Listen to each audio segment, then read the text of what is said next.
as I promised yesterday, so from today we will start our ECG case series discussion.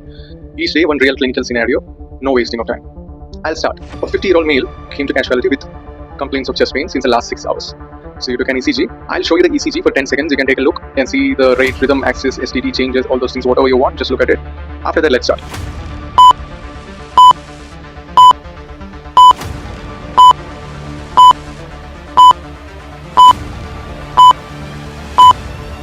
I'll give you one additional information now.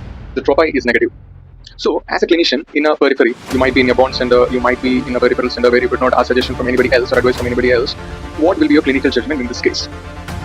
So, let's revisit the ECG again. So, the rhythm is sinus bradycardia. PR interval is around 142 milliseconds. The QT interval is around 417 milliseconds. And if you see closely, there are R' waves in both V1 and V2. And mostly this happens because of the wrong lead placement. So if you correct the lead placement and if you repeat an ECG, this will always become normal. And if it's still persisting, then you should suspect an incomplete right bundle branch block as well. Definitely there are no ST elevations in this ECG. And what will you do in this case? The initial tropi is negative. So if you see closely, the T waves in V4 and V5 are quite larger when compared to the preceding QRS complex, as I told yesterday. So if you see the area under the curve, it covers a lot of area.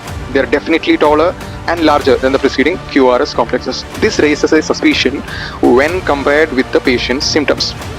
But there is one thing that is going against us. The initial tropi is negative because the patient came with history of pain since the last 6 hours. Still the tropi is not elevated. But in most cases, there will be on and off ischemia, which would not have led to infarction, and this on and off ischemia would not be sufficient enough to raise troponin to an abnormal level. So this actually makes us confused. So in this case, what will you do? So there would be confounding factors like the patient might be having history of alcohol intake.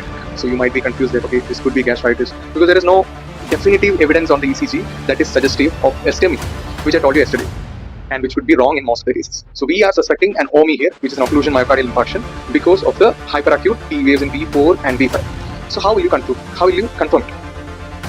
You are in a peripheral hospital, you have to send the patient to a higher center if it is needed.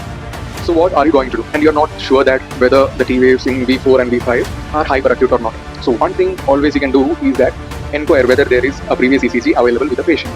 I know in Indian scenarios it is very difficult to get a previous ECG, but sometimes patients do carry previous ECGs. They have big files. Sometimes if you search, you will get a previous ECG of the same patient. And if the patient is constantly following up in the same hospital, to search in the digitized medical records, you might get an old ECG. This is very useful. So fortunately, this patient had an old ECG which was done around 9 months back. So let us take a look on the same patient's ECG which was done 9 months back. So this is the previous ECG which was done 9 months back, and directly see V4 and V5, see the T waves there. Now everyone are convinced, I guess, the T waves on the first ECG are hyperacute compared to this ECG, because you could clearly appreciate that the T waves are definitely larger, taller, and the area under the curve has grown.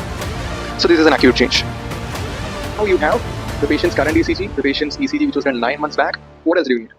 You need another ECG. So repeat another ECG after 15 to 20 minutes. I'm sure that no patient will say no when they are having acute chest pain. After 20 minutes, another ECG was repeated for this patient. I'll show you the ECG. So directly see V4 and V5. Now the T waves look bulkier and fatter, and this is diagnostic of OMI. So at this point, the physician transferred the patient to a higher center for further intervention, even without the evidence of a positive tropi, because he was sure that it was an occlusion myocardial infarction. At this point, they did angiogram, and there was 80% LAD occlusion. So this patient at the end still had an ejection fraction of 60 to 65%, which is quite good. So he literally saved that patient's life. So I'm sure that this patient might come back someday, and thank you for saving his life. And I'll be back with another real life case scenario, ECG interpretation and management. Stay tuned.